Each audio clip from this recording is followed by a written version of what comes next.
Well, greetings from the first part of the USDA family. We got quite a contingent here tonight. Just a few brief things.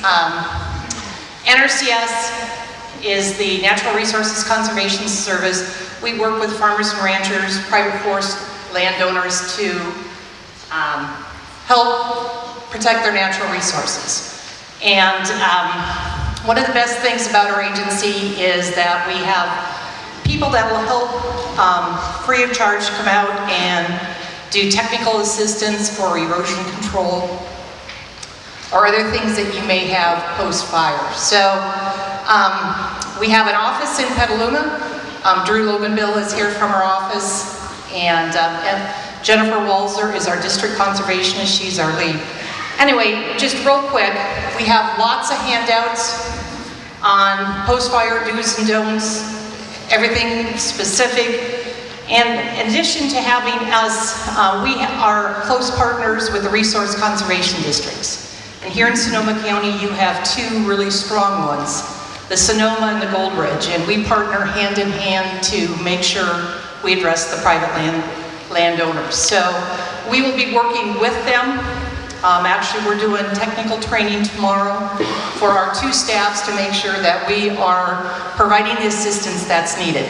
So real quickly, one other thing that we've got our, besides the technical assistance, we do have financial assistance available through the Environmental Quality Incentive Program. And so there is our regular equip, and we've got it's called catastrophic wildfire.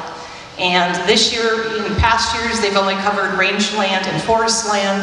This year we have added cropland because we know there's a lot of needs here for that. So my suggestion is if you need help, and contact either our office or one of the RCD offices, and we will come out, do a site visit, and see what we can do to provide assistance to you. Thanks.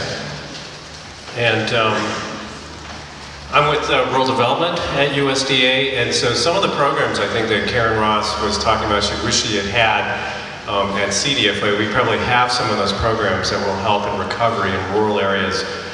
We have programs essentially in three different areas. One, for rural communities, we have a series of programs, and I'll just community facilities program and a water and wastewater disposal program, which you can come in for assistance in there. There's also programs that are set up to help rural businesses. So any of the businesses affected by the fires, whether destroyed or affected by the fires, potentially you can come into our rural business industry loan programs.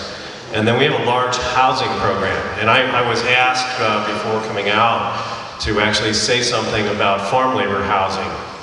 And we have a farm labor housing program, and there's two parts to it. And I'll just give you, the 5-second version of that. If you have questions, we have a table over here. You can come over.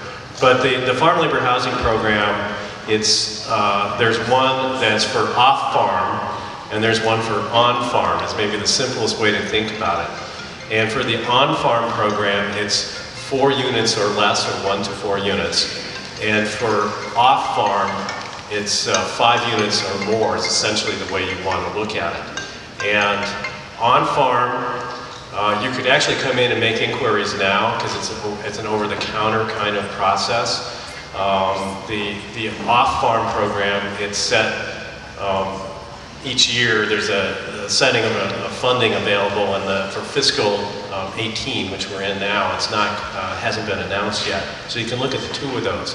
But I think the most important thing I want to deliver with you is we have a point of contact for all the issues for rural development on the disaster, and she's here, Carol Pranka, she's over there, and she is your point of contact. If you have any questions, it's a single point of contact for any of the rural development programs, and then she will assist you to make the next, go through into the different areas that you might want to look at.